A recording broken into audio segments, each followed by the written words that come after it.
was like, you know what? I need to one-up these gays. I'm just gonna sprinkle a little bit of like, oh, I kissed a guy at the end. What could that mean? But I did not think that this was going to officially be my coming out video.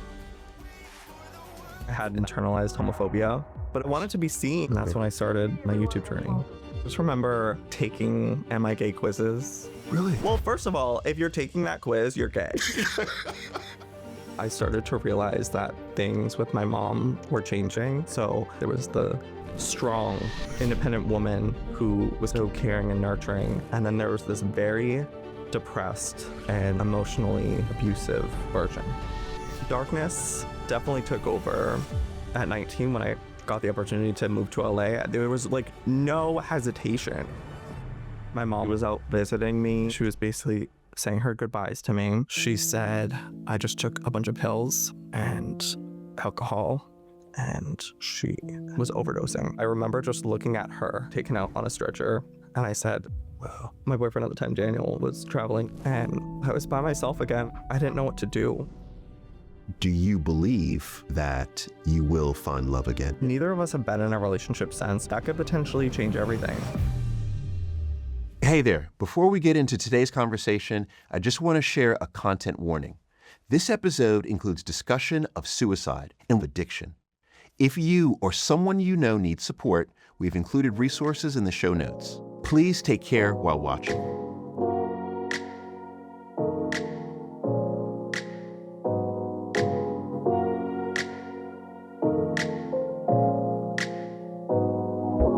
So was it Boston or were you? It was the suburbs of Okay. Massachusetts called Marlborough. Marlborough. Yeah, like Okay. the cigarettes. Which also, I didn't realize this. The first time I went to England, like there were because I grew up in New England, there were so many names that I would like see in London. I was like, oh my God, like London stole this. Oh, from yeah. us. Oh, London stole it. Well, yes, No. because America came first, right? You know, it was the same for me too. I was like, because I'm born in New York. Yeah. And I remember going to York Okay. in England saying, Right. you took this. No, they just added new to it. Like so original. It's crazy. Yeah. Yeah.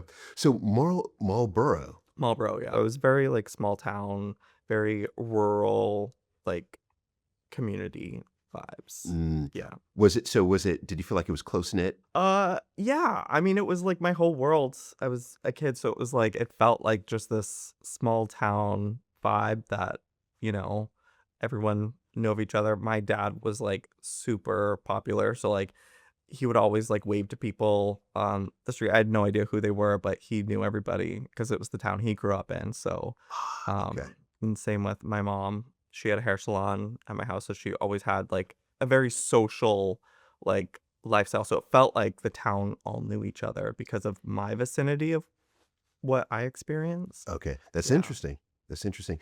And did you have other family members who lived throughout this? Yeah, both my parents are siblings of 5 or 6 kids, so I had a lot of cousins growing up. So it was like my whole family was there. I have an older sister by 5 years, so it was like a lot of family time with us all in the same like town or town over. Okay. Yeah. Okay. Yeah, and that changes things. So like, for example, my boys are growing up in London, Okay. and their family is here Yeah. in the States. And I've noticed how that has impacted them. So to be able to grow up with so much family, Yeah. how do you think that shaped you? I mean, it's like built-in friends, but unfortunately, I was kind of like the black sheep, if you will, of the family because I was like the feminine boy of everyone in comparison. And so my cousins were really, really hard on me. They would bully me a lot, and unfortunately my sister would join in, so it was like everybody against me. They would call me Josephina. I was like the girl like in a boy's body basically because I was more attracted to playing with Barbies and wearing my sister's dresses and stuff. And so I really got made fun of for that, and they all kind of just like teamed up on me. Although I had like a couple cousins who were also a little bit weirdos at like the family functions, but they live further away. And so we kind of like go and be secluded and like draw pictures and be our little reclusive selves. Okay, okay. But this is interesting to me because those were cousins of yours Hmm. that it sounds like when they showed up at those family functions, you had this circle of safety. There was like one. Oh, there's It was one. me and this one, Oh, wow. Okay, so just my one. my girl Sarah. Yeah, off weirdos doing our own little imaginary stuff. Imaginary. So, Yeah. all right. So when you reflect back, is that how you see it? That you two were the weirdos? There were a couple others as well. Now that I'm thinking about it, but it was this whole ecosystem of like a small version of society with these family parties, and it kind of was like there was a pecking order, and it was like kind of conditioning us to, in a way, I feel like has impacted me in who I am now because it's like it kind of plays into how you see yourself when you're growing up with constant ridicule of people making fun of you of how you are. And especially in school, I was more of like the quiet one because I think my cousins kind of really shaped me into be quiet because you either sound like a girl or things you say aren't important because we don't care at all what you have to say. You have nothing to contribute to the conversation. We'll just ignore you, and what we say is the only thing that matters. And so that kind of stuck with me, especially in school. And then I just felt like I was more of the submissive little boy throughout school. I know that when many children go through levels of trauma, which that is a trauma that you Mhm. were going through, is children tend to disassociate, Yeah, right? Because you can't physically remove yourself, right. but you can remove this. Totally. And I was always living in imaginary worlds. I just like would always find, I don't know, just make believe as such an escape to create a world that felt safe. And my dad would not let us stay inside when we'd visit him at his place because my parents are divorced. He would like right after we had breakfast, all right, you're outside for the entire day. So all Wow. we had was our imagination to keep us entertained, and we would just build forts and create these worlds and stories and um pretend we were orphans in the forest. Okay. So Okay. yeah. I mean, this seems cool. It was a lot of fun, Yeah. and I was telling my friends about it the other day, and they're like, "Oh my god, I'm so sorry." I was like, "No, it was everything. Like that's what we knew. We played with sticks and mud, and I was terrified of quicksand Oh, wow. because my sister told me about quicksand. I have yet to experience quicksand. I don't know why I thought quicksand was going to be like my biggest fear in life, but never have Never. since Yeah. seen quicksand. But when you were a child, you were scared of Oh, it. I was terrified. I was also terrified of alligators, which were not in Massachusetts.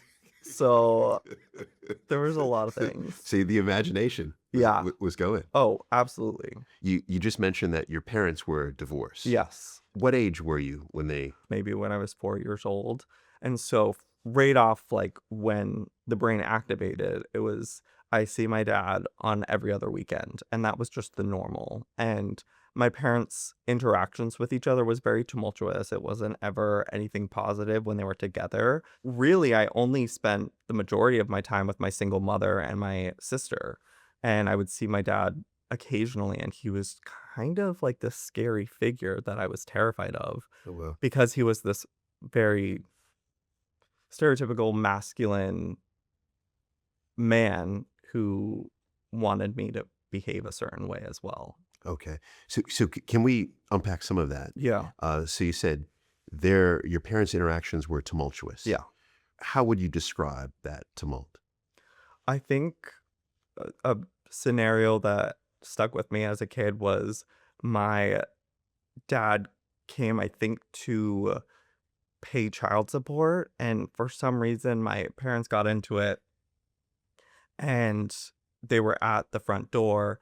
And somehow my mom's arm was like in the doorway and it got slammed. And so then she called the police and the police came and it was this whole situation. And I just remember crying on the floor, seeing like my parents Yeah. argue and there just being a commotion. When you think back to little Joey, Hmm. right? What emotion were you feeling at that time? I mean, I think it was a little bit of, like, protection because I was, like, such a mama's boy, and it's also, like, a situation of helplessness. I remember just feeling so helpless on the ground, just, like, looking up at the 2 people that were supposed to be, like, my guiding light in the world be so at odds, and not really knowing how to feel about it because I could see the situation for what it was, and I don't know, like, take the emotion out of it and see how my mom reacted during that and almost want to, like, protect my dad, but also, like, feeling for my mom in the situation because I wanted them to just get along. And Right. so, yeah, I could see both sides at such a young age. I don't know how, but I just wanted them to be happy with each other. Do you recall what, because you said you were a mama's boy, so you probably wanted to be with mom.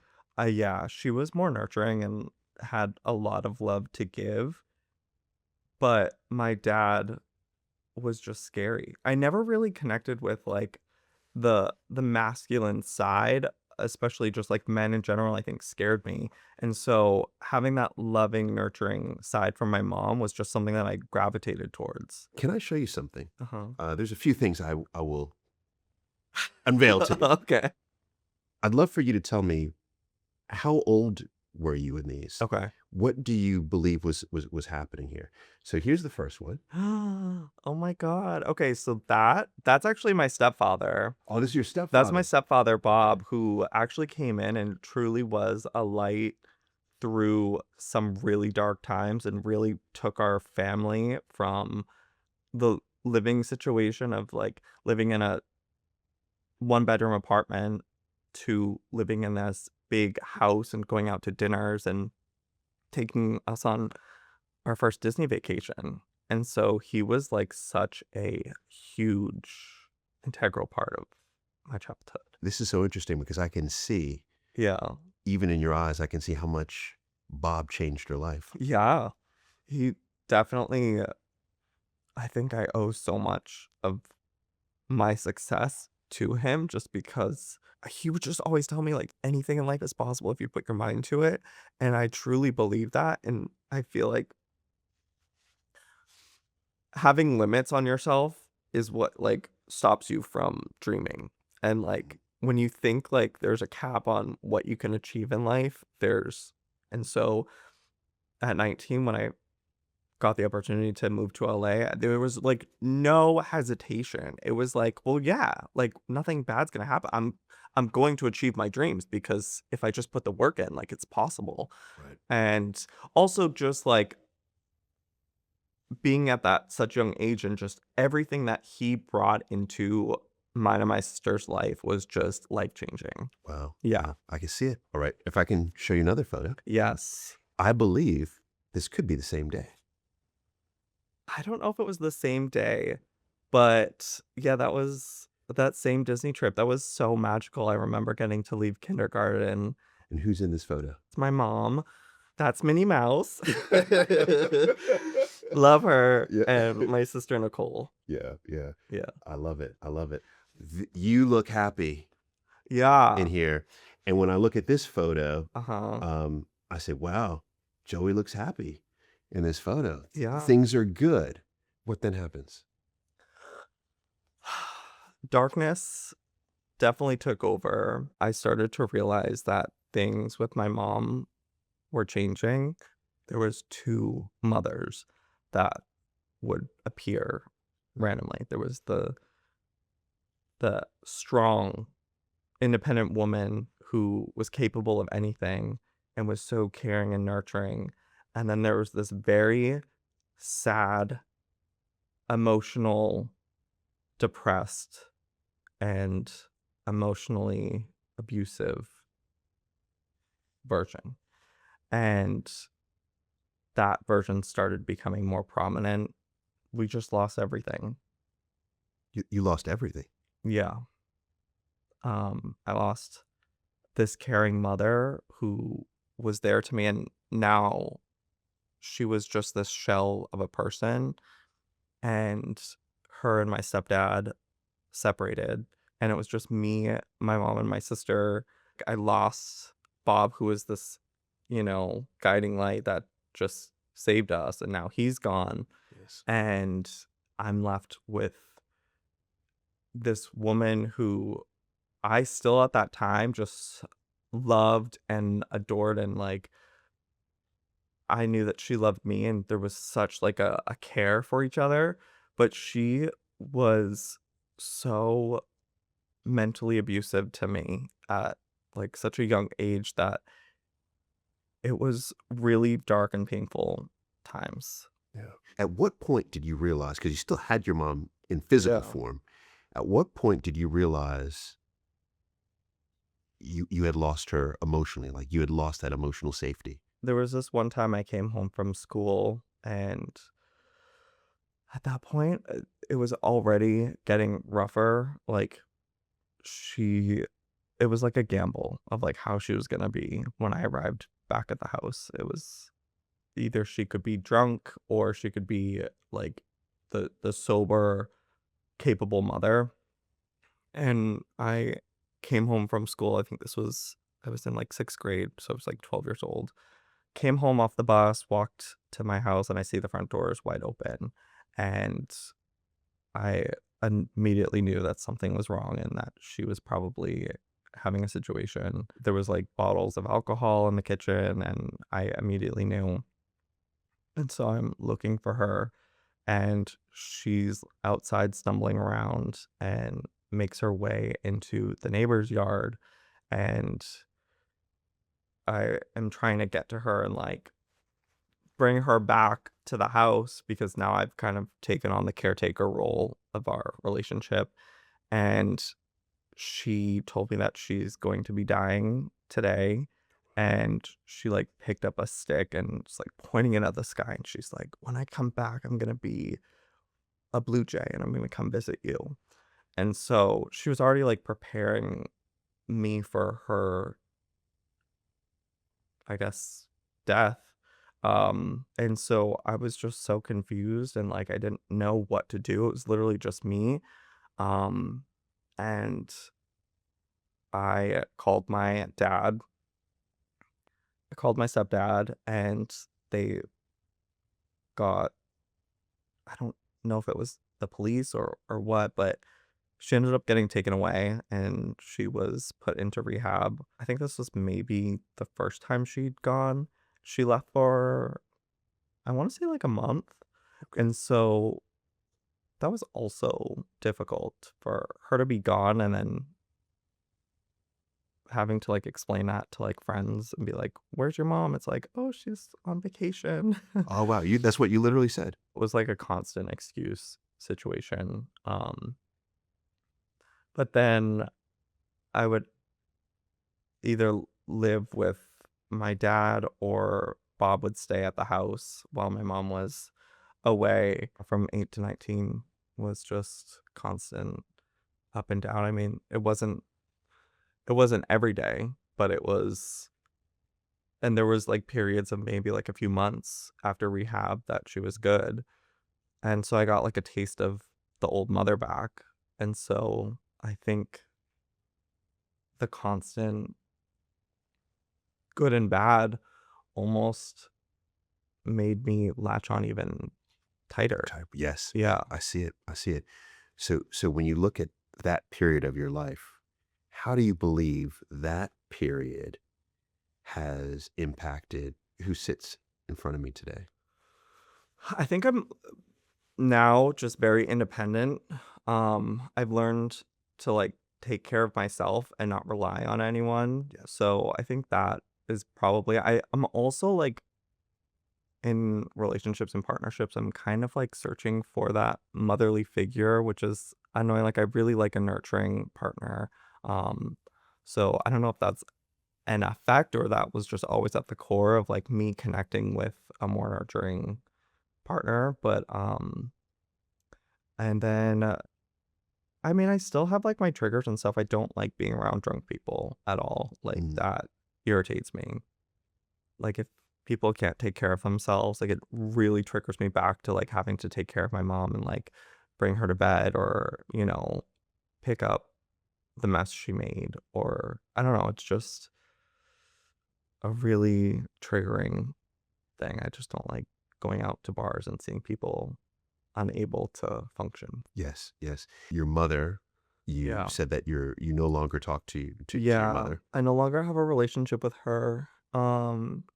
She came There was a period of time where she came out to a rehab in Los Angeles, and she was doing really good, so I allowed her to come back to my house, and she it felt like I had my old mom back. Like, we were out I had, like, a obsession with crystals.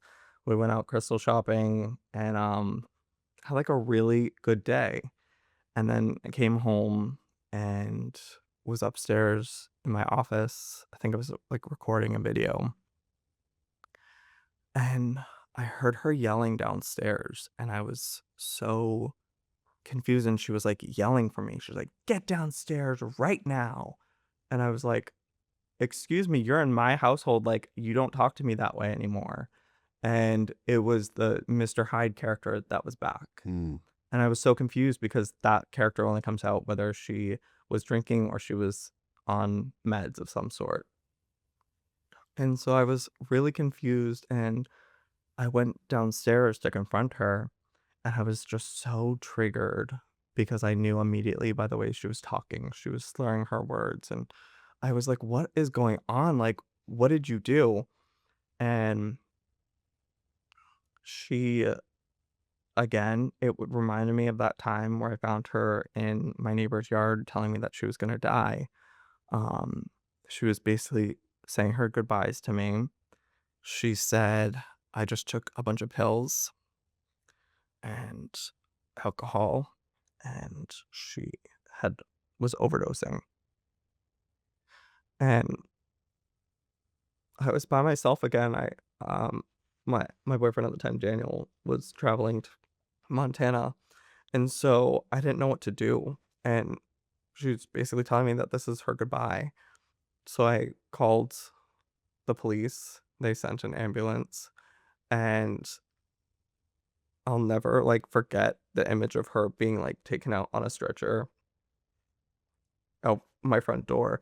And it was a space that I had created of safety away from her. Like, this was so infuriating that she now had tainted this safe space of mine.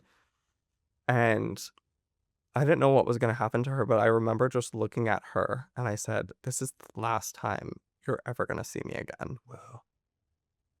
She was taken to a hospital. They 5150'd her. Um, and I didn't want anything more to do with her after that. Um, just because it wasn't just that moment, it was a lifetime of her just abusing me, and like I couldn't take it anymore.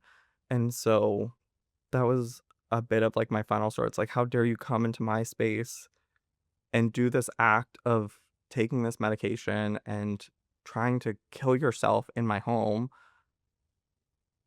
It was just this moment of like, it felt like she was the most selfish person, and like, I don't have a mom anymore. Like, you're not my mom, you're a child. And it was just a moment where I had to like step back and realize that I need to put myself first and I can no longer be her caretaker. And since then she's been in and out of rehab. I think she's in a good place now. My sister still has a relationship with her and talks to her, but it's just not a relationship that I want to have. I don't know if I ever will. It's a tough thing because I still love her, and it's like mourning someone who's still physically here, but mentally is not. Yes. It's a very strange thing to have to experience because to me, she's dead, but she's not. I could see the internal conflict, that you have. She's your mom, right? But at the same time, the level of trauma that continually Yeah. gets pushed upon you in all these interactions is just unfair for you. The question I'm most curious about is there's so many people who are dealing with trauma from loved ones, but have a very hard time asserting a boundary. Yeah. You were able to do it. After many, many years of abuse, you kind of reach a point where you just can't take it anymore. And I there's still days where I like want to like slip up and, rekindle a relationship with her, but I have to stay strong and my Taurus stubborn self and just put my peace above everything else because time and time again she has just shown me that she's going to hurt me and I don't want to be hurt anymore. I feel that. Yeah. I feel that. So I'm curious, with your father, Yeah, the relationship with your father, did it ever change? it did. Yeah. Okay. I think it changed when I was in 8th grade. I got the lead role in my high school play, and up until that point, he was like, "You need to play sports." He was a soccer coach. I played soccer, actually. Oh, you play I soccer? did. My face was a magnet to the ball. The amount of times I got hit in the face, Oh my gosh. but because he was the coach, it kind of brought us a little bit together, because that was like a commonality. Like he was the star soccer player, and now he's the coach with me as his like not prodigy, but like like I felt really cool having my dad as the coach. Yeah. And of course I had to play center, like I had to be the center role. And one time he couldn't make it, so the assistant coach came in and the assistant put me as goalie. Bitch, that was a mistake. I was so scared of that ball. I would be like, oh, dodging out of the way of it. I'm like, The other team won 10-0. yes. No thanks to me. But it wasn't until he saw me in my light shining on Okay. stage and realized, okay, I don't need to form him into my image of him. He's found his own path. And I think he was just so proud of me to see me in that way that since that point, he was never trying to push me down the masculine route of whatever he had saw himself. Wow, look at that. Yeah, Look at that. it was really cool. And since then, he's been like such a big supporter and we have such a great relationship. Okay. Yeah. Okay. I love that. Yeah. I love that. Have you noticed how when life gets busy, our decision-making takes a hit too? You lose your ability to make everyday choices like what to have for lunch. Before you know it, you're inhaling a family-sized bag of snacks while questioning who you really are. Now, I know because I've definitely been there. But the new Black Edition ramen noodles from Huel, our sponsor, makes it easy to choose better. There's 40 grams of protein per pot with 26 essential vitamins and minerals and even vitamin C. They're also under 400 calories, so no danger of an afternoon slump. Just add boiling water and they're ready in 5 minutes. Now this one right here, the Korean spicy noodles, that's my favorite. It's seriously tasty. Think about it. No guilty snacking, cheaper than most meal deals at only £3.50 each, and the satisfaction of knowing I've made at least one good decision on days where being intentional feels impossible. Try them yourself with code WNTT for £10 off at uk.huel.com/WNTT. Real quick, hit subscribe and I'll tell you why. It allows us to continue making the show. Right now, I'm in LA, and by you subscribing, we can go anywhere in the world, bring you the most phenomenal guests, and continue making this show that we all love. And all you have to do is subscribe. It's that simple. So then through your, late teens, Yep. career-wise, what were you thinking, the path you would take? I thought I was gonna like end up in film in some way. I Okay. think since I was like such a young kid, I like was always gravitating towards a camcorder. I got my first camcorder for Christmas when I was, I think, like 7 or 8 years old, and I would just film everything. And then when I was 15, I got my first digital camcorder, so I could now take that footage, upload it to the computer, edit it, and that's when I found YouTube. So At what age? 15. At 15? Yeah. Wow. Okay.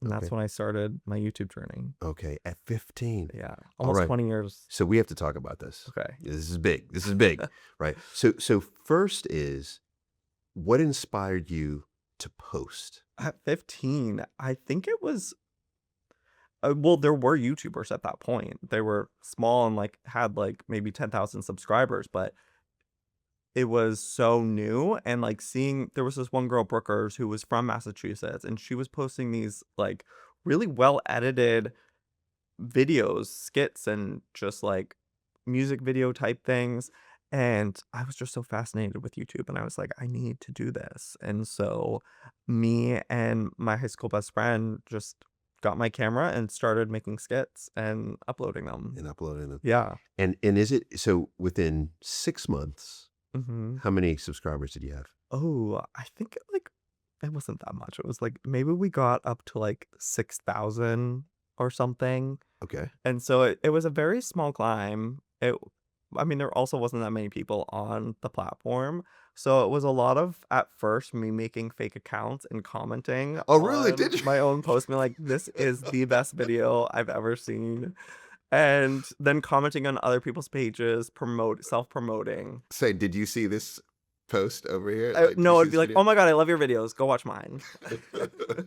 Oh my gosh. Then it seems like your objective, or one of the Yeah. objectives, was you wanted to get Yes, I subscribers. wanted to be seen. Like, I thought it was really cool to, like, get feedback on the content that I was putting out there.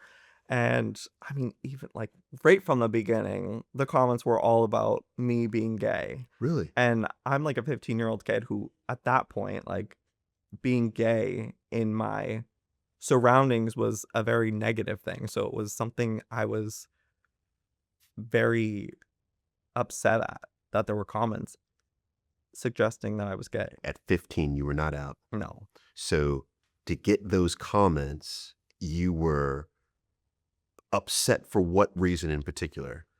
I mean, my cousins growing up were made it very clear that being feminine or being gay or the way I talked was wrong. And so then having these strangers comment, kind of reiterating that fact, definitely hurt. It felt like a hate comment, being told that you're gay. So did you then deny it? Yeah, of course. Okay. It's like, no, I like girls. What do you mean? Yeah, they said okay. They're Yeah. like, uh-huh, Okay. sure. Sure you do.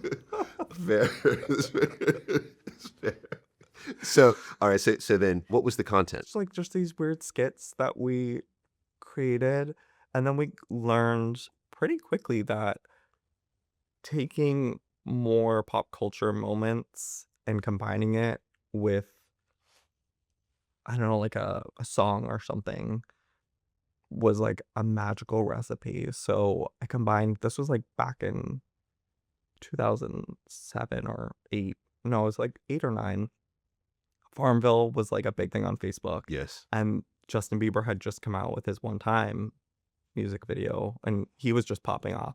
So I combined Justin Bieber and Farmville, and strangest correlation, Charlie Puth was also from Massachusetts, and we connected, and Charlie would sing these songs. Wow. I would lip sync over it, and we would get other YouTubers to come into the video and record themselves and send me footage, and I'd edit it all together, and we just like made all these music video spoofs. How successful was the pop off?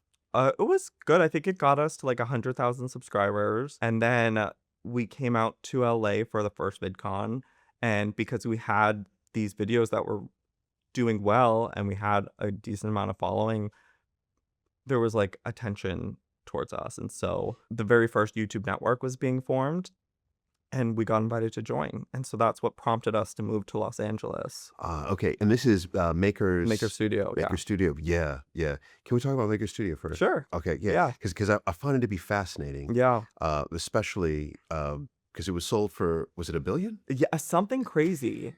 It was wild. So what were you thinking you were getting involved in? And then also financially, what was the structure? Before I even knew what Maker was or what they were forming, they were a collab channel called The Station. And it was these top YouTube creators who shared content.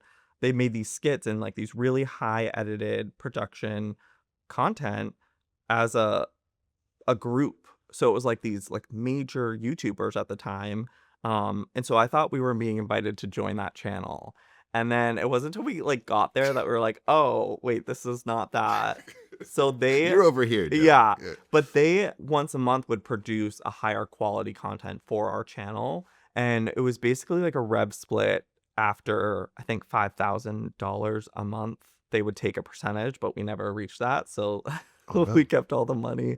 Um, and so it was it was a really good introduction into how production worked, moving up to LA, feeling like we had a bit of security because it felt like we had almost like a network behind us. And yeah, it was just a great way to like meet other creators and come out here and collaborate. Yeah, and how old were you when you came out 19. here? 19, yeah. Yeah. So, I mean, 19 going from the suburbs of Boston Yeah. to LA, Yes. that's a culture change. It was. It was incredible. It was being around a whole bunch of people who didn't know who past Joey was. And so I felt like I had so much more freedom to be myself.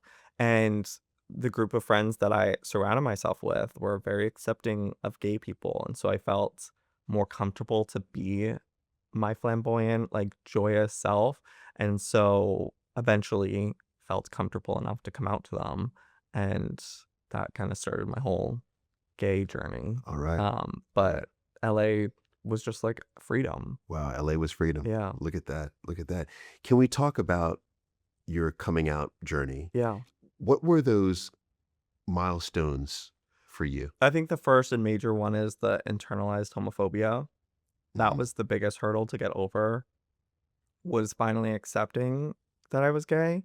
I just remember taking "Am I gay?" quizzes Really? to, like, tell me if I was gay or not, and if it said I was, I would take it again and be like, "No, I'm not, bitch." Oh my god, Joe, tell me about this. Well, first of all, if you're taking that quiz, you're gay. So, there's your answer. But I wanted, like this was, like, the most private way to, like, talk about it, so I would take these quizzes, and, like, if it said I was bi, I was like, "Okay, I can at least deal with that." But I was also confused because I thought girls were pretty, and so I was, like, a little confused because I had crushes on girls growing up. Okay. So, it's I've since realized it's okay to think that women are beautiful, but you're just not sexually attracted to them, and that was, like, the difference. Yes. And so finally, I think what changed was I went out to this dinner. It was like a big group dinner. It was like a post celebratory production thing that my friend had just shot a music video. And so I ended up being sat across from a gay guy. And so we were just chatting throughout the whole dinner. And at the end, he asked for my number. And I got a little flutter Okay. in my stomach, and I was like, "What is this?" And so he ended up asking me out for lunch, and I was like, "Oh, it could be like a business lunch thing." No, it was a date. And so once I realized that, I was like, "This feels so right and good." It was like something clicked in me, and I was like, "Okay, yeah, bitch, you're gay." And I told my friend that I went on a date with a guy, and she was like, "Oh my god, that's so cool." And so she was so nonchalant about it, and that was, like, such another important step to me accepting, because it was that external validation that I had never received before, and so having that just built my confidence even more that it's okay to Yes. have these feelings. Yes. And then it was just like a gradual telling more friends, and they kind of built my confidence up more. And then the scariest part was the parents. Mm. And that was the like last step. Well, actually, no, it wasn't, because then I had to tell my audience a bit later, but the parents, I think, was the Well, scariest. tell me about that.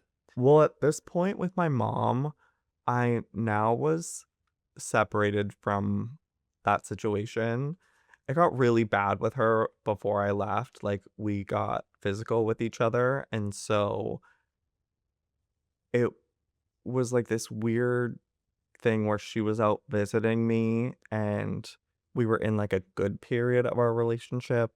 And we were just driving. And this was, I think, maybe a year or so after that first date that I had with that guy. And now Couple guys later, I'm, like, still dating around, and I was just like, "Oh, like, I have a date tonight with a guy," and she was like, "Oh, okay," and then we kinda just left it there, and we didn't have, like, any further discussion about that, and so that was my way of coming out to her, and it just kind of, like, was that. We didn't go any further, and then with my dad, I think he was probably more of the scary one of the 2. That's a yeah. The label gay growing up. Yeah, yeah. To what did that mean to your father? What did that mean to your mother? I I just remember subtle things they would say, and that is what made me afraid. Like, I remember my mom, we were in Florida on a vacation, and her saying, like, "Ugh, I accept gays, but they just I don't want to see it." Like, she didn't wanna see guys holding hands or guys kissing, and so that definitely stayed in the back of my mind. My dad constantly was, like, making gay jokes or just didn't like anything not rigidly masculine, and so I was terrified of him. I remember one video I posted on YouTube, I was playing this character that had, like, a lisp and kind of, like, spoke very gay. I mean, it wasn't too far off from my own character, but it was, like, an enhanced version of me, and he was like, "Ugh, you sound so gay in this." And so then that stuck with me, and I was like, "Oh my god," Right. I felt like I had been living a lie, and, like, having to tell them that I've been lying to them Yeah. was hard. I feel a little bit of that pressure, Yeah. right now, and I can see how you must have thought it could be easier to not even tell your father. Yeah. My sister, I think, is where I got the courage for that particular one, because I think it was around Thanksgiving, I would go home to visit, and she was like, "You need to tell him." I was like, "Okay." So we sat down at the table. I chugged, like, a glass of wine after dinner, and I was like, "I need to tell you something," and I just could not get the words out. Like, it was just stuck right here, and I think it was like, I just don't know how to start. Right. Like, how do I start this? Right. Like, where do I begin? And then I think I ended up just blurting out, like, "I am gay." Like, that's just the easiest way to just get it all out at once, and I was expecting him to be upset and angry, and he just looked at me with no effect on his face. He just looked at me as if I didn't say anything of, like, anything crazy. Yeah. Anything of And consequence even. no. Yeah. And he was just like, "Okay." And he just hugged me and was just so supportive, and it was so, like, important that I got that acceptance, and it really, like, affected me deeply moving forward to have his approval or just his love, because if the scariest man in my life can accept me for who I am, like, I have nothing else to hide. Wow, look at that. Yeah. And so from there, you were able to build the courage Yeah. to then tell the public. Yes. Okay. Which came, I think, maybe 2 years later, and I think that one was also the scariest. Just because, again, it felt like I'd been lying to my audience. The amount of times I would talk about girls or that I was straight or deny the allegations in comments or videos, it felt truly like I had been lying, and it was like, "Well, now how do I backtrack and then tell the world?"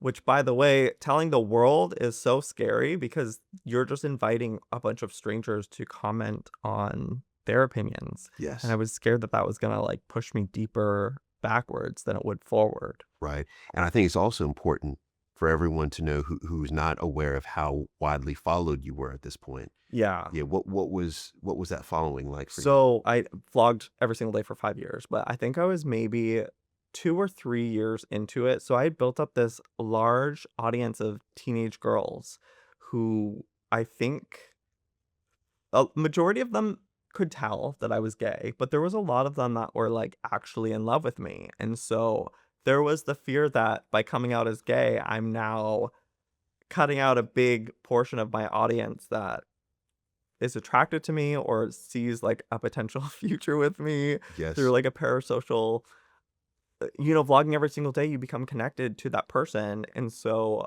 it felt like I could be, like, risking it all. Yes. And how many? Because we're at millions now. Yes, I think I was at, like, maybe 3 or 4 million followers at that time, Yes.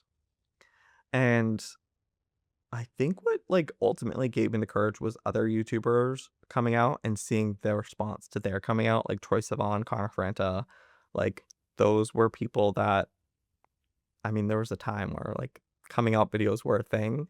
It's not anymore, but, um, I was like, "You know what? I need to one up these gays." And so I was like, "I'm not just gonna do a sit down coming out video, I'm gonna make it a production." Ooh, And okay. so I made a, like, $60,000 music video and flew out to Montana, shot this very whimsical, magical, essentially story of my life through fiction and nonfiction, like, flipping back and forth between reality and fantasy. Yeah. It would cost 60,000.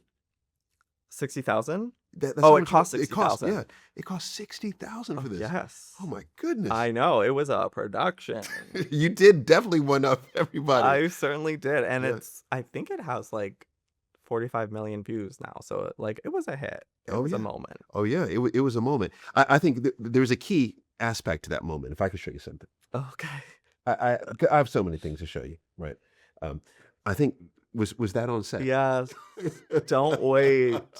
So, that's my ex-boyfriend, Daniel. Okay. He helped produce that music video, and we were secretly dating at that point, Ah, and I needed to cast my love interest, and he was like, "Well, why don't I be it?" And I was like, "Okay, if you're down to be in the video, like, it's gonna come with a lot of attention, like, this is gonna be a big moment, and you're gonna be, like, a part of this, and, like, you won't really be anonymous anymore."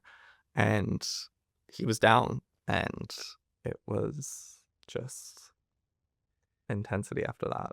yes, yes. So now in the announcement, right? So you shoot the video, you edit it, Yep. um, you hit publish, right? What are you anticipating is going to happen versus what Ooh, does happen?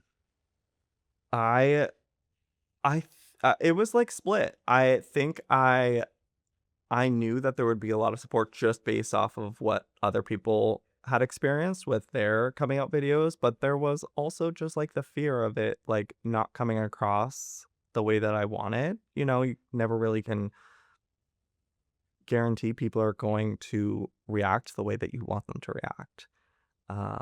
But I showed a few people before I even posted, and they were just like, "That was beautiful. Like, people are gonna love this." Yes. And also, I did not think that this was going to officially be my coming out video. I was like, "I'm just gonna sprinkle a little bit of, like, oh, I kissed a guy at the end. What could that mean?"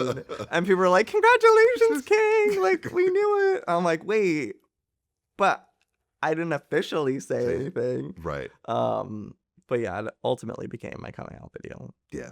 Yeah. It did. And then did you lose the audience that you thought you were going to lose? No, it was insane amount of support. Yeah. Like, the reaction was crazy. I think it definitely boosted my numbers, and just I think because it was such, like, a heartfelt story in the music video, people connected with it and were proud of me to share that side of my life finally. And yeah, it was just a rallying support of Yes. love. Can we talk about your uh is it right to say vlogging career, Sure. right? Because I find this piece of your life to be very fascinating Yeah. because at a certain point, so my youngest is 12, and last year the top profession that year, this is a study in the UK and the US, was YouTuber. Wow. And I consider you to be one of the people that has inspired so many people to want, so many younger people to want to become a YouTuber as a profession, Yeah. right? One, how does that sit with you? And then we'll get into the career, but how does that sit with you? I think it's cool. I mean, it's awesome. Like, I love the fact that this has been my career for the past 20 years. So I think it makes a lot of sense why people would look at a YouTuber and want to be that. I think it was honestly the same way I felt about actors and Hollywood and the movies. Like, I wanted to be a Disney Channel star so bad because it just seemed like such a cool thing to get to play make believe, to have all this fame and get to do these cool things. Just seemed like so much fun. So I think it's just the new age of what used to be being a Disney Channel star, or like E- e- an actor would be. Exactly, exactly. So now, in this becoming a career and a profession, I think it's important to look at how much work that you put into this. Yeah. So how would you describe that? Because it's not all. I think there's this thought of, yeah, you just show up, you sing and dance, say a few things, and call it a day. But talk about the level of work and almost obsession I would imagine you have to have. Yeah. I mean, again, 20 years of this. There's not many people who've lasted that long. And the reason is because it's very demanding, not only like on the daily basis of having to come up with content, but also, there's a lot of other aspects that fall into it, whether it's like public perception, scrutiny, but also it's really hard to retain relevance Mhm. for a long period of time. And if you can't pivot and change up your content and you get stuck on one particular thing because it worked for a certain period of time and you just keep trying and trying and it's just not working anymore, a lot of people I think just give up. And it just takes a lot of tenacity to be able and persistence to be able to continue for a long period of time. Yes. Otherwise, you just get burnt out and it's over. What do you think gives you the ability to pivot? This is kind of like a blessing and a curse. I feel like niche people do so well, but I will never be a niche. Like, I just want to do so many things that I think that keeps me able to switch up my stuff because I have so many interests and I want to do so many different things that it allows me to change up my content and try new things. Can we talk about and this I truly think is brilliant is Escape the Night. Yes. That was my favorite project that I've ever got to work on. Yeah, brilliant. Thank you. Yeah, incredibly unique. You leveraged a format, Yeah. you leveraged personalities Yeah. in a way that I think had never been done before. No, I mean, I would attribute a lot of my success to collaboration on my channel. There was a long period of time where YouTubers were just collabing with each other. It was like we'd sit down, maybe not even know them that well, sit down in front of a camera, do a challenge on one channel and do a different challenge on the other. And the cross promotion was key to a lot of YouTuber success at that time of like 2014 to 18. And so I took that idea of bringing 10 content creators together, throwing them into a almost reality TV slash scripted environment where they're dressed up in an era. So season one was 1920s. So imagine all the top YouTubers in 1920s outfits. Right. It was so different to how the YouTube audience was seeing their favorite content creator act or behave. And so it just brought all these 10 different audiences together and immersed them into a world that I think was just ahead of its time. Yes. Yes. And we got 4 seasons out of it, and I would love to bring it back and do even more with Okay. it. Yeah. So you're thinking about bringing it back? Yeah, absolutely. It's unfortunate because YouTube Originals stopped their programming, which is where it ended. And so I would love to bring it to another network and see it brought back with reality stars and traditional celebrities mixed in with content creators as well and kind of redo what we did by mixing all these audiences together. Because I feel like reality TV is still a little scared of bringing in content creators. I don't see it that often, and I think there's so much power there that's untapped. And I think what we managed to do with the show and the success that it had can easily be replicated. Yeah. I mean, do you feel like we're reaching a point now where YouTube and what's happening online, so to speak, is beginning to dwarf television and reality TV? And the reason why I say that in particular is because, like, so I go back 15 years on reality TV, and I would distinctly remember people would say, "I can't wait." Like, I'm using my online community to my end goal is to get on TV. Yeah. Whereas now I feel like it's no, I'm using TV. My end goal is to get online. Yeah. No, for real, like, Yeah. people going on Love Island, for instance, like, it's an instant following on social media. Yep. Exactly. It totally has reversed. I mean, I remember I did The Amazing Race, and I thought I was going to get a bajillion followers. No, no one came over to my channel to subscribe. Really? Yeah, it was And shocking. you did 2 series I of did. Amazing Race. Yes, I was an all-star. So not even being an all-star, it didn't even get you followers. Oh, you know what community, like, was Facebook moms? Like, those were the people that were watching the shows. It wasn't Gen Z or really millennials watching that program. So it was like, yeah, I had an audience with the moms. The moms. But when I think about social media and following, something that I've seen you say, and I completely agree with, is that the amount of negativity Mhm. online has increased. Yeah. And I think I saw you say something around the lines of since 2020, Yep. you feel like. So let's talk about that because I have theories, because I agree with you, and I have theories as to why. Okay. There was a clear shift. I mean, someone who's been on the internet and social media and YouTube and whatnot since the dawn of it, I've gotten to see the evolution from inside.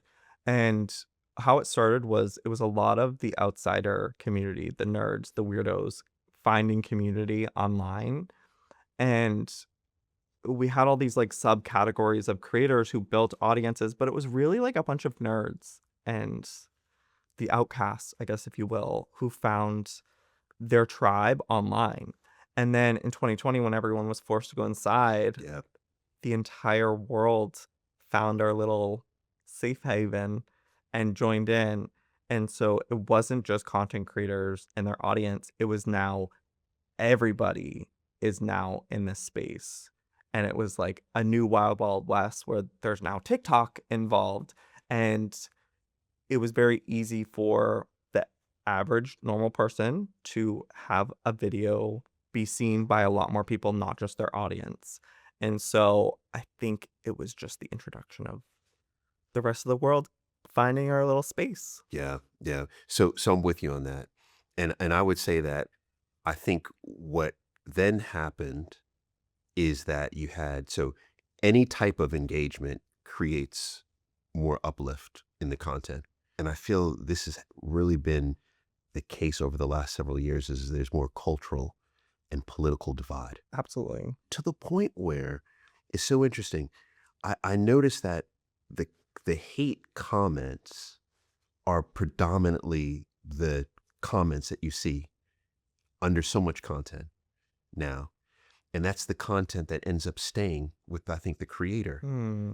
I mean, Oh, for sure. Yeah. does that impact you even to this day? I mean, Yeah, you've been in the of game for 20 years, course. but Totally. For me personally, there's a level of feeling misunderstood that can come across with these hate comments, and it's like they don't know the full story, or they're only seeing this little like video or clip, and then they're just like, I don't know, generating hate, and it's just like I just want you to like know the full picture of what you're hating on. yes, And I feel like that's across the board. It's very much we live in a time where people are just scrolling and they see an entertaining like story or someone talk about something and then they just take that as face value and then continue on, and then they have the narrative in their head about a certain topic or something. And there's a lot less research going into certain things that pop up online. How do you respond to that? Do you comment on it? Those hate messages. Do you internalize it? Do you try to avoid it? Like, how do you I deal mean, with it? it's impossible to not internalize it. I think that's part of like why I now my content isn't so I mean, my content now is mainly focused around the animals that I rescue. Whereas before it was like centered around me and my life. Yes. And I think just over time the comments kind of like get into your head about certain things, and it can change the way you behave and end up feeling more reserved to share things, because once you open up that box, it's kind of like allowing people to poke at your vulnerabilities. Wow. Yeah. So this is one reason why you have shifted to predominantly content around your rescuing. I guess so. I think subconsciously, but also like I landed in this space during 2020. I rescued a pregnant cat and fell in love with the process, and it's just genuinely something that I love to do. And it's just very nice that it doesn't have to be about me. But Yeah. it wasn't like, okay, I can't do content about me anymore. What's my next Right. Right. subject? It was this natural, but I would imagine though it feels good. It's something that you're Yeah. passionate about. I mean, who's going to troll? Who's going to troll? Oh, really?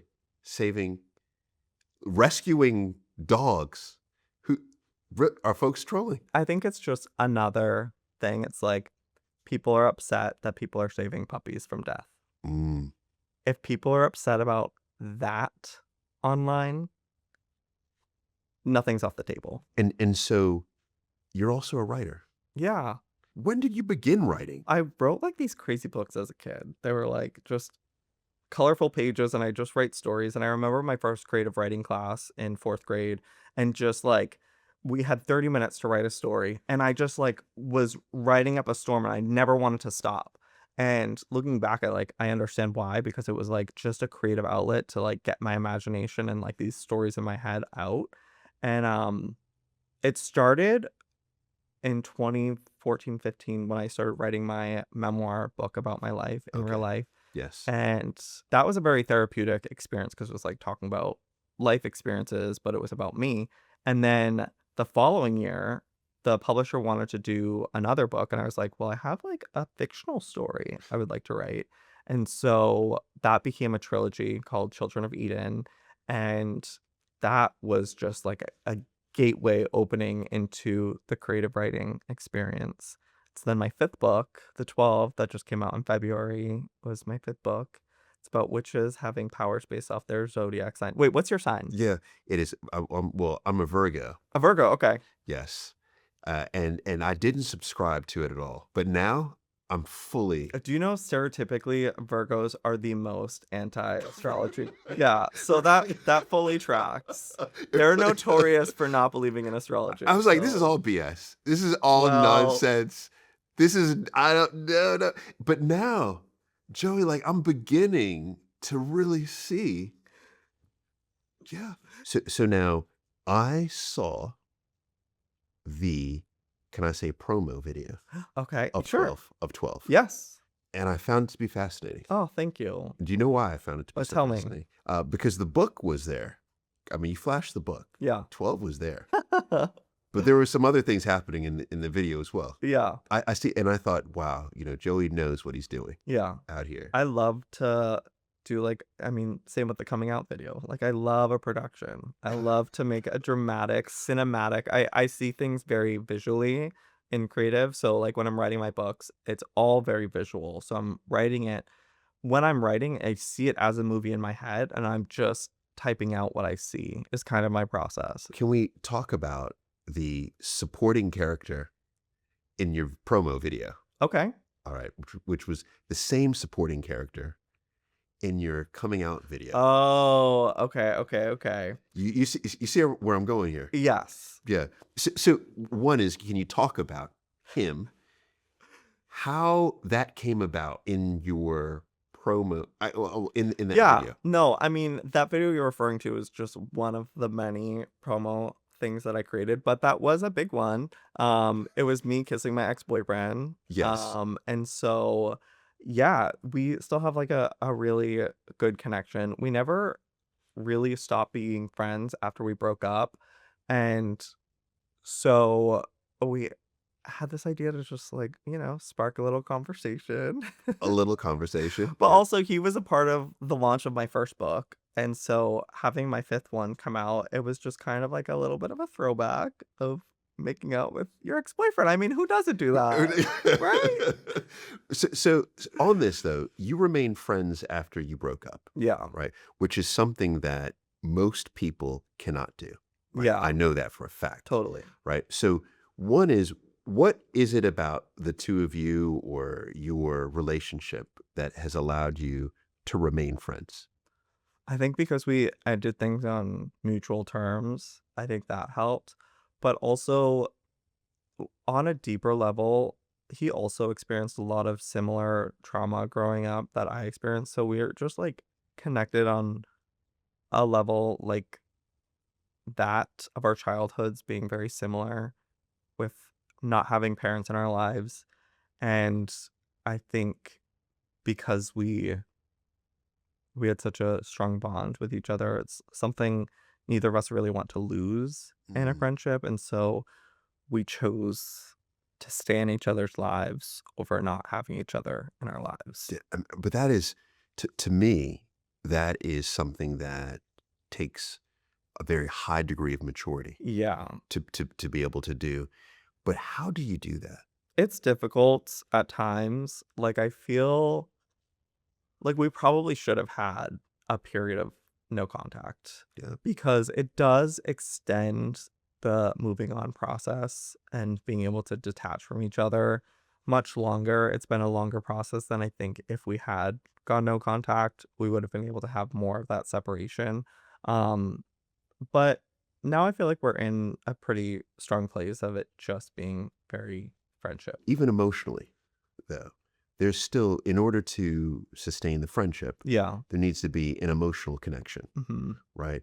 But how do you sustain a deep emotional connection with an ex? I don't know if it's necessarily deep. It's still a little bit like we keep it a little bit on the surface still. And we don't really get too deep. I mean, neither of us have been in a relationship since, so I don't even know what it's going to be like when we cross that line of one of us being in a relationship. That could potentially change everything. If you are considering another relationship, would you then tell Daniel first, or I think if anything got serious and I ended up having an official boyfriend, yes, of course I would tell him that okay? that was happening.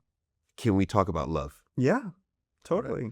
So when you think about you being in love Yeah. romantically, have you been in love? Um, Aside from him, Well, I'm presuming it was with him. yes. Okay. Since then, no. Okay. However, his dog, who's kind of my dog, her name's Montana, she is my love of my life. Okay. Which is so frustrating because she's not officially my dog, but she is like my soul dog. Like I would do anything for her. I've never loved anything more in my life than that dog. Really? I know. It's crazy. It's like a different feeling that I've ever felt. Like I would literally do anything. Okay. But I would like to harness that energy towards a man. Yes. Yeah. I think that would be good. That would be good. Yes, it would be That great. that would be good. Then you and Daniel are still in love, but Yeah. not together. Yes. Okay. Do you think there's any future that the two of you would be together? I don't know. I feel like there is so many moments that we're together that remind me why it didn't work out. But then there's like moments that I'm like, oh, like we still make a great team. Like I was just in Japan for 2 weeks and he stayed at my house and took care of my foster and the puppies. Oh my goodness. So Okay. he's definitely a person in my life that does things in a way that I can trust someone so deeply. And we still have such a good like working relationship that it's like, well, I don't know. Yeah. It's one of those where I always find it so hard because was he the first love of your life? Yeah. Yeah. I could see where it becomes a very challenging position for you. I mean, I would love for the next person to be the one, which is why I think I'm so particular. Like, there's obviously been opportunities to be with someone, but I'm just looking for something in particular. What are you looking for? Well, for a while, I was looking for like a British man to like live off in the countryside with. So if you know any, I'm still open. I know Um, many. okay, well, please connect me. There's something about like the British accent that just gets me, and I'm just like, oh. However, I've been to London for extended period of times, and through my experience, London boys are terrible kissers. So, Oh, you're going there, huh? however, there was this one guy. He wasn't necessarily from London. He was actually from Greece. Amazing kisser. Okay. Yes. Yes. So I would be open to like a Greek man or an Italian man who lives in London.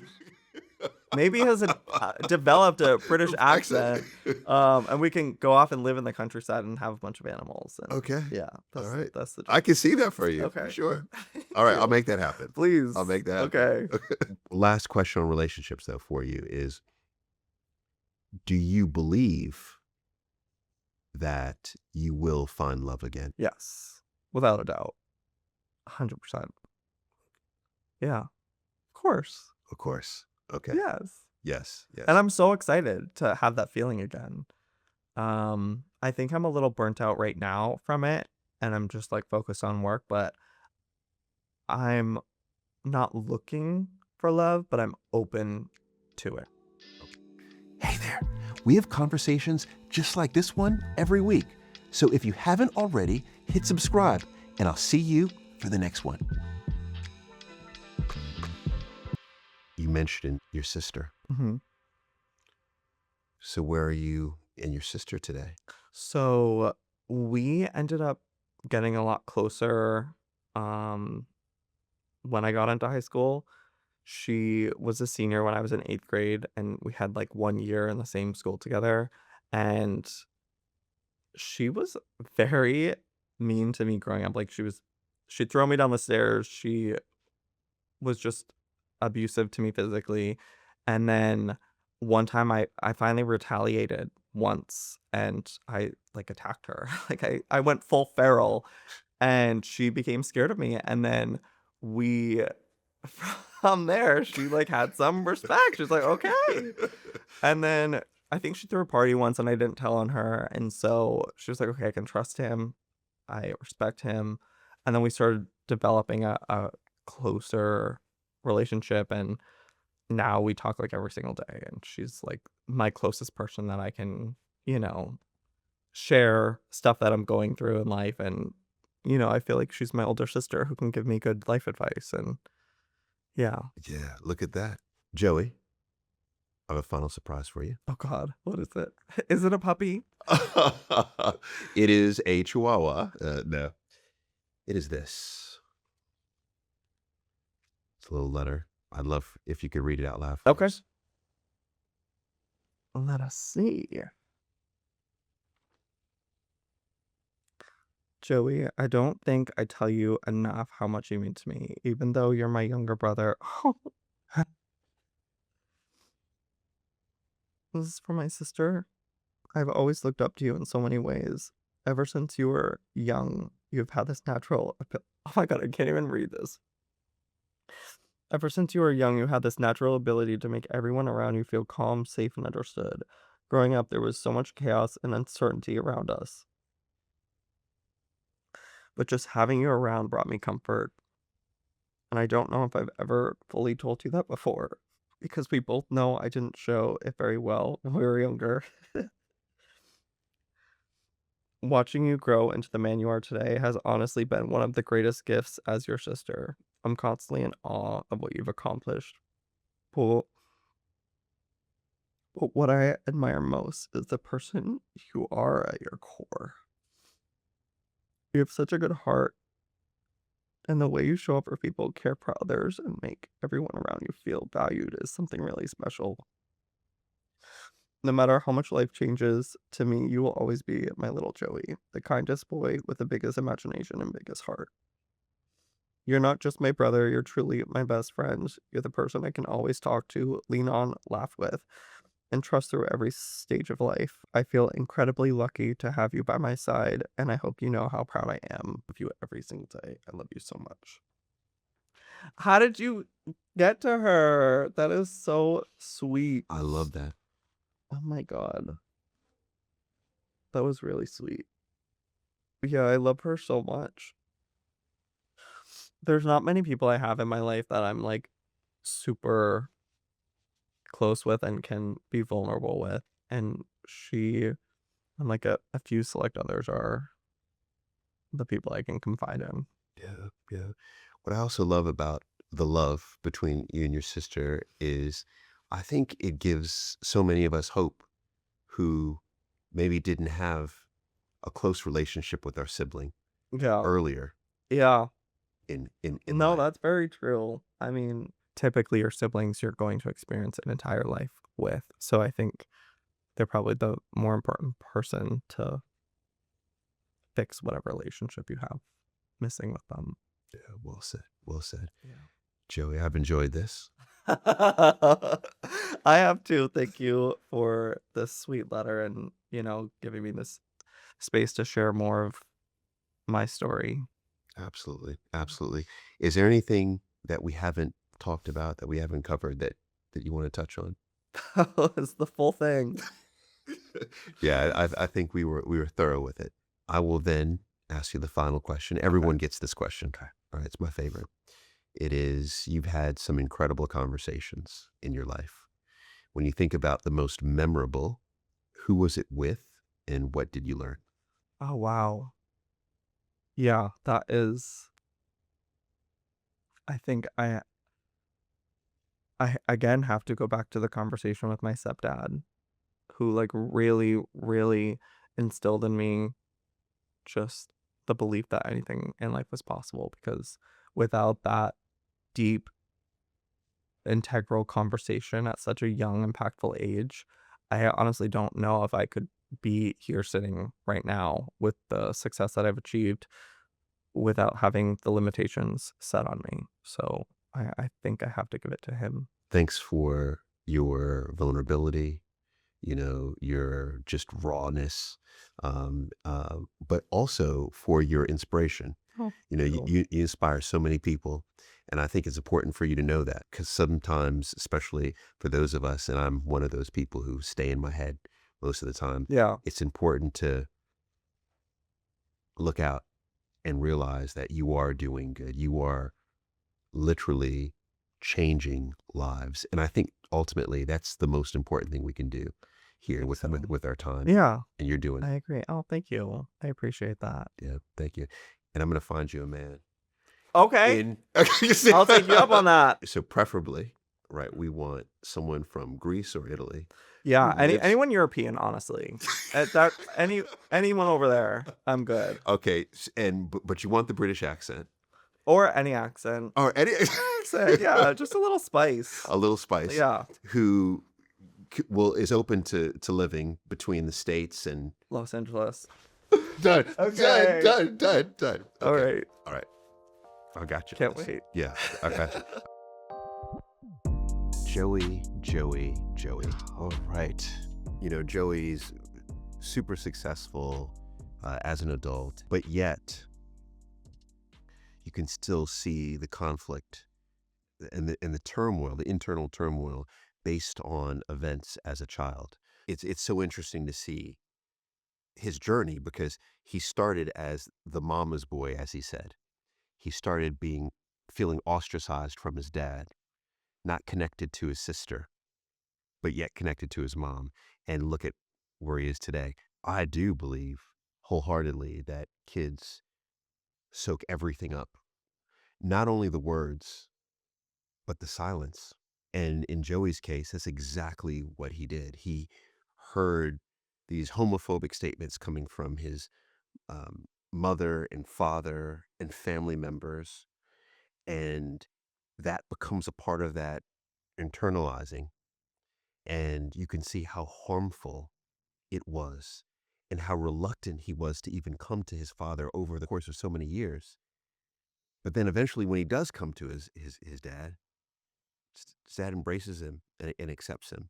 So to me, the lesson there is just how important those early interactions are. Just sweet, sweet man. He is someone who I will cheer for when he enters his next relationship. What's up, good people? If you've made it this far, let me tell you, I appreciate you. You are truly part of this community and you like long episodes. But quite honestly, this doesn't go unnoticed. Now, if you haven't already, I want you to hit subscribe. It's right here. And if you've really enjoyed this conversation, I know you're going to love this one.